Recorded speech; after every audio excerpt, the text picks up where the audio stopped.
Hey everybody, welcome back to 3 Generations Restoration. We're going to be taking apart this John Deere 630 carburetor today. That's going to be the goal of this episode. So you guys are into really intricate carburetors or, bits and bobs of working on tractors. I think this will be a cool episode for you guys. So let's go ahead and get right into this carburetor.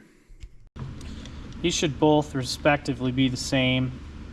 Okay, yeah. So these just cover the, by the looks of it, some of the needles that feed the intake jets. So if you look down in there, we got a couple more things to take out. I'll show you here. This one I can't use the big screwdriver in. I have to take these out with a regular. But yeah, here comes one of them. You guys will kind of see what I'm talking about here. Each one of the barrels in this carburetor will have a nozzle, and if these get clogged, which this one is, yep, you guys can't see it, but these two holes are plugged. Top one's okay. That doesn't help our cause. Let's take this other one out and see what this one looks like. Now it looks like someone's been in here before. The guy we bought it from, and this is probably a reiteration because I said it in the last video. This was a guy's tractor. It was his dad's tractor, and we bought it from him. He had let this thing sit for probably 20 years or so with gas in the tank, so this is what happens. This one doesn't look clogged. We'll do a closer look though. So now that we got those out, we're gonna go ahead and take this little adjuster out here. Oh yeah, this is actually loose.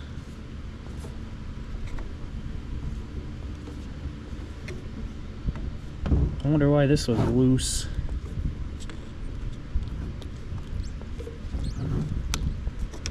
This one looks like someone really was going wild on it one time. Now, I think this has a spring underneath it, so you got to be careful. Maybe not.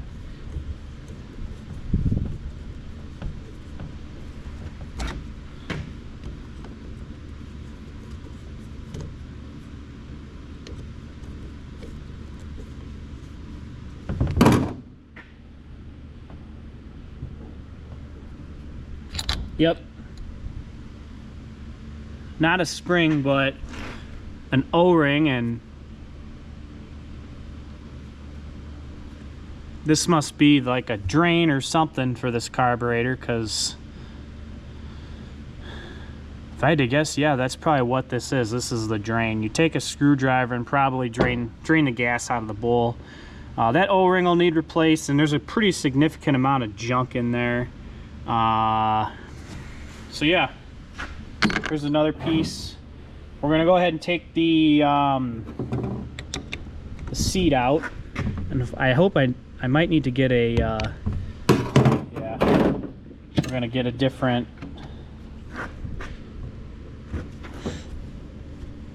There we go. These little gasket scrapers are really handy for doing these carburetors, in my opinion. Go ahead and take the seat out. Half the times too, I might not have noticed it when we were checking the gas, but this can get plugged. But this is in good shape. You can see right through it, so that's a good sign. Now there's two little screws right here we're going to take out. And these you got to be really careful with. So we're going to get a different screwdriver. Slowly take these guys out. Yep, there we go.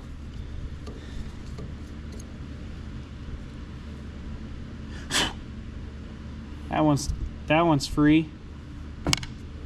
No debris or anything in there. Let's see what this one looks like.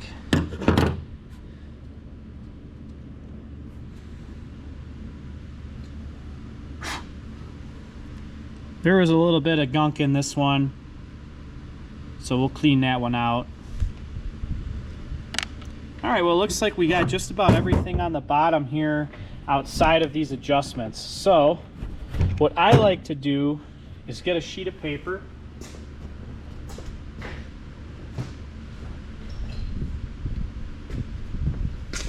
I'm gonna call left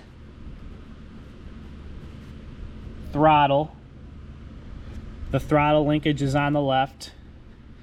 And I'm going to turn this in until it bottoms out. So we were right about here. So we're half, 1. So we were just about 1.5. I'm going to call it 1 1/4. 1 1/4 turns from bottom to out. So we're going to take this all the way out now. Now, on the other 2 cylinders, I'm guessing that these are maybe the load and the idle screws, but they would have 2 long adjusters on them. And that's got some gunk on it, so that's not a good sign. All right, now we're going to mark down right and see what this one is. So let's go in. We're going to go... There's half, 1, 1/2, 1. I would call that 1 3/4. So we can go ahead and take this one all the way out now.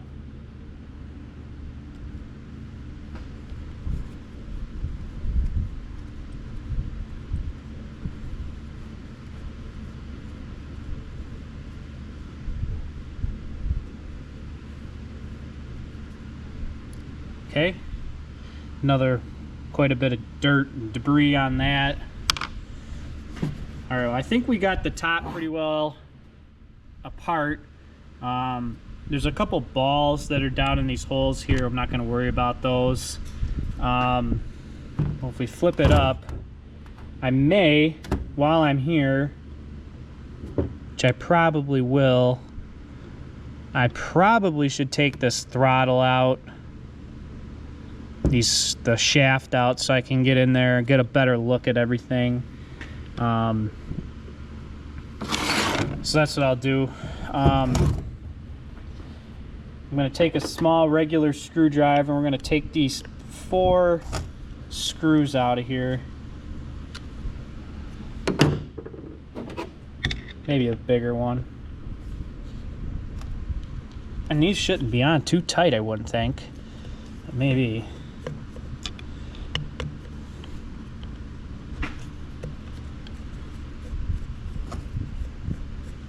I'm going to mark each one too.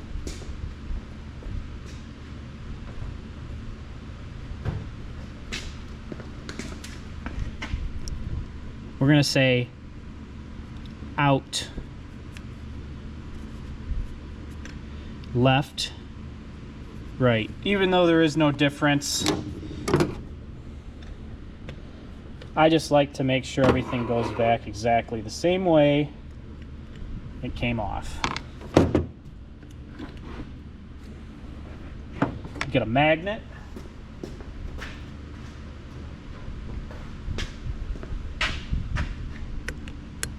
Oh, what am I thinking? That ain't gonna come out.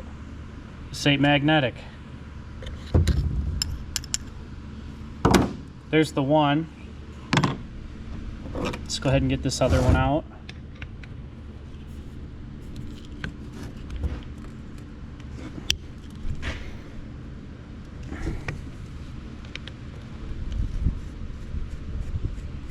Just like that. Whoop, we definitely don't want to lose that screw. That screw should be magnetic at least.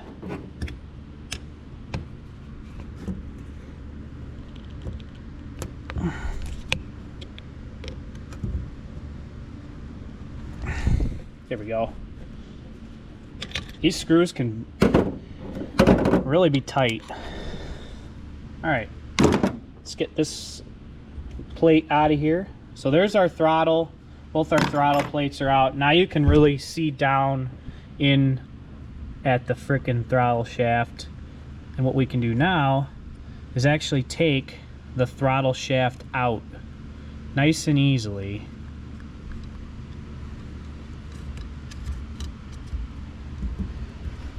Just like that. We'll set that in our bin here. And sometimes too, this little O-ring here on the throttle can get worn, but it doesn't look like it is, and it'll end up sucking air. The wrong air fuel mixed ratio, I guess you would say, can really bother these tractors. Another interesting fact about these things is, I don't know if you guys noticed, but whenever you got a worn out, let's say Farmall, Alice Chalmers, whatever tractor, you can use ether to sometimes get stuff started. And on these, it just doesn't seem like you can ever use ether. I don't know why I was thinking of it now, but either way, probably because I'm thinking about the air fuel mix ratio. I think, yeah, so we got our throttle out. We got everything on the bottom out. I'm wondering if we should take this big fuel inlet out of here, get this out of the way.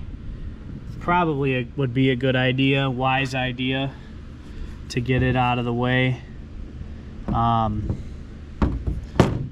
So let's get big crescent wrench. All right, I wish I would have got a camera, but I totally wasn't thinking. I got this top piece off. I just used a 1 5/8" socket on my impact, and then I finally am able to get this piece off. I got a 7/8" socket. We'll go down in there. We'll buzz this off. Hopefully, at least. Yep. So that's how this thing comes off. Held on with a bolt I can't even see. That's nice. Here it is. This is the inlet and outlet return for the carburetor. And I took this, I was taking this apart. It's pretty rusty in there, so that could be a total reason why this thing ain't running right. Full of rust from sitting and stuff like that. Really, the only thing we have left on this thing is the choke. And I'm gonna be honest with you guys, I don't even know if I want to mess with the choke. But I mean, we're here. We might as well just take it off, I guess, and see really what we're dealing with here. But I always know that behind these has got a thing that's you don't really want to mess with, but I guess we'll give it a shot. Can't hurt. Better take this screw here. It holds the choke adjustment on. Just like that. Put that in here. And then this should come out. Yeah, see, it's got that spring in there. All right, everyone, so we got the carburetor pretty much disassembled. I don't have the choke shaft out. I'm going to keep that till the next episode, just because it's kind of complicated and it's a little bit more difficult than I thought it would be. I just took it apart and had about 30 minutes of just messing around to try to put it back together to figure out how it works. I'm going to do a little bit of experimenting too on splitting some of my longer videos up. Otherwise, this video would probably be about 2 hours long. I don't want that. I want to keep you guys engaged. So I think we're just going to keep it as an episode on just getting the carburetor off and disassembled. Here's the cavity here where the carburetor was. Yeah, doing this on a John Deere 630. So pretty similar carburetor to a 530, a 730 gas. So yeah, I think on the next video what we're going to end up doing is cleaning the thing, start putting it back together, and get it back on the tractor, and we'll test it, see what happens. But yeah, we'll keep this a kind of a shorter episode, probably more along the 20-minute line. I like that a little bit better. It flows with YouTube, so we'll keep it at that, and we'll catch you guys on the next video. So thank you guys for watching. Please consider subscribing to 3 Generations Restoration.